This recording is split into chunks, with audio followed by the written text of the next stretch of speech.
Hey guys, it's Lynn Pratt.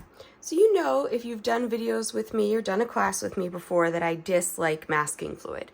So this painting, when I peeled up my masking fluid, I obviously did not have my lines dark enough and it took up a bunch of my lines, which is a common thing that happens when you're using masking fluid. So there's many options to do. If I look closely, I can see most of the lines, and I could take a pencil and just trace them back on light so I have that good map in order to do my painting on.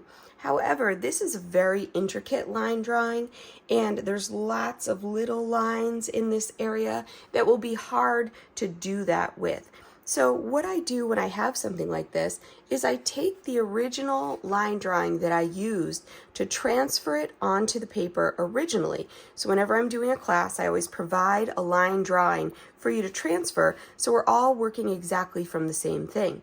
So what I do is I save this line drawing just in case I need to match it up. Then what I do is I take a scissors and I cut off just a few of the edges.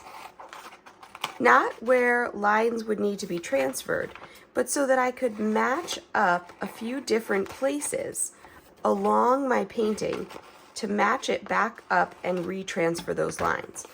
So now I have just the tips cut off in a few places, and I can easily match this right back up so that I can put it exactly where it was before and transfer those lines perfectly without having overlap or having them move around.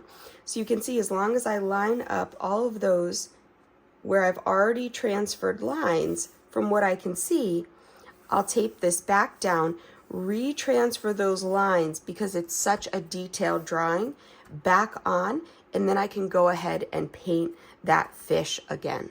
So I hope that helps. If you have a problem with transferring a line drawing that has since disappeared, either because you put too many washes of color on it and the lines have come up, or if you've used masking fluid and it's pulled them up. Let's paint.